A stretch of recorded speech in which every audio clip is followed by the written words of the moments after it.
North east member of legislative council का election 3 जून 2024 को है। मैं तमाम नॉर्थ ईस्ट के ग्रेजुएट वोटर्स से मैं गुजारिश करता हूं कि आप अपना कीमती वोट जनाब north east member of legislative council का इलेक्शन 3 जून 2024 को है। मैं तमाम नॉर्थ ईस्ट के ग्रेजुएट वोटर्स से मैं गुजारिश करता हूं कि आप अपना कीमती वोट जनाब अब्दुल जब्बार गोला साहब के हक़ में देकर भारी अक्सरियत से उनको कामयाब बनाइए, क्योंकि ये इलेक्शन एक अलग तरह का इलेक्शन है। वो इलेक्शन वो नहीं है जो पार्लियामेंट और असेंबली के इलेक्शन की तरह ये इलेक्शन नहीं है।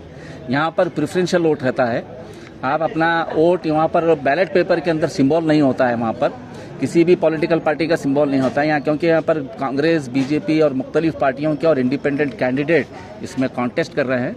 जो टोटल 19 कैंडिडेट, जो मुझे पता चला है कि टोटल 19 कैंडिडेट्स यहाँ पर हैं, यानी आप 19 वोट आप डाल सकते हैं। वोटिंग डालने के वक्त 19 वोट डाल सकते हैं, एक वोट में 19 डाल सकते हैं, लेकिन इसके अंदर सिंबल नहीं रहेगा।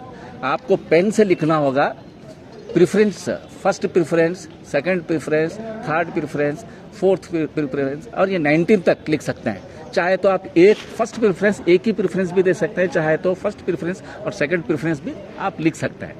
यहाँ पर अगर एक वोट का एक क्वालिफाइंग ये रहता है, अगर कोई आदमी इतने वोट लेकर अगर क्वालिफाई अगर हो रहा है तो वो आगे जाएगा, अगर क्वालिफाई नहीं होता है वो एलिमिनेट हो जाएगा बाहर। अब जब वो एलिमिनेट हो जाएगा, उनके जो सेकंड प्रेफरेंस के जो वोट होते हैं वो सेकंड प्रेफरेंस वोट वो ट्रांसफर होते हैं। जिसको भी सेकंड प्रेफरेंस वोट डाले हैं उनको ट्रांसफर, इनके वोट उनको ट्रांसफर हो जाते हैं। तो मैं तमाम लोगों से गुजारिश करता हूं कि अब्दुल जब्बार गोला साहब को फर्स्ट प्रेफरेंस वोट डालकर, वो एडवोकेट हैं, वो हमारे एडवोकेट बिरादरी से ताल्लुक़ रखते हैं, वो मुख्तलिफ ऑर्गेनाइजेशन से उनका ताल्लुक़ है, और हर मामले में जब भी ज़रूरत पड़ती है हर मामले में वो पेश रहते हैं। तमाम लोगों से मैं गुजारिश करता हूं कि ऐसे कैंडिडेट को हम आइडेंटिफाई करना होगा, वरना ऐसा होता है कि आप जो है एमएलए का बेटा एमएलए बन रहा है, एमपी का बेटा एमपी बन रहा है, एमएलए बन रहा है, एक ही घर के अंदर यहाँ पर ये हो रहे हैं। तो मैं वो अभी इससे पहले ऑलरेडी है, उनको मौका मिला था, फिर कांग्रेस पार्टी फिर एक बार उनको ये करे हैं।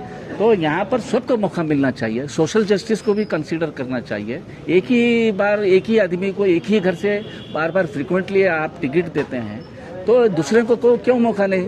दूसरे क्या गुलबर्गे में सिर्फ ये 3-4 फैमिली के लोग वहाँ पर असेंबली और काउंसिल में रहना है। दूसरे जो काबिलियत रखने वाले, जो जज्बा रखने वाले लोगों को उनको मौका नहीं देना चाहिए। यहाँ देना चाहिए, ज़रूर देना चाहिए। यह मत कहिए कि यहाँ पर रोड डिवाइड हो जाएंगे, तकसीम हो जाएंगे, इसमें तकसीम होने वाली कोई बात नहीं है। यहाँ पर प्रेफरेंशियल वोट होता है। फर्स्ट प्रेफरेंस अब्दुल जब्बार गोला को वोट दीजिए, सेकंड प्रेफरेंस आप जिस पार्टी को देना चाह रहे हैं, जिस कैंडिडेट को देना चाह रहे हैं, इंडिपेंडेंट कैंडिडेट को देना चाह रहे हैं, उनको दीजिए। इन्होंने अगर एलिमिनेट हो गए तो इनके सेकंड प्रेफरेंस जिसको भी वोट देंगे वो सेकंड प्रेफरेंस वोट वो कैंडिडेट को ट्रांसफर हो जाएगा। क्योंकि ये इलेक्शन ये ग्रेजुएट कॉन्स्टिट्यूंसी का, जिस तरह से एमएलसी के अंदर 3 अलग अलग कॉन्स्टिट्यूंसी होते हैं, ग्रेजुएट कॉन्स्टिट्यूंसी होते हैं, लोकल बॉडीज कॉन्स्टिट्यूंसी होती है, टीचर का कॉन्स्टिट्यूंसी होती है, ये अलग अलग एक कैटेगरी बनाए हैं। ये अपर हाउस है, ये जिसमें जुमला 75 मेंबर्स होते हैं। जिस तरह से असेंबली में 224 होते हैं, उसी तरह से एमएलसी के अंदर 75 एमएलसी होते हैं, और ये 75 एमएलसी में अलग अलग शोबों से आते हैं, वहाँ पर नॉमिनेट करते हैं, गवर्नर नॉमिनेट करता है, फिर एमएलए भी जो है 25 मेंबर्स को नॉमिनेट करते हैं। 7 मेंबर अलग अलग कॉन्स्टिट्यूंसी से, ग्रेजुएट, टीचर, लोकल बॉडी से 7 मेंबर जो है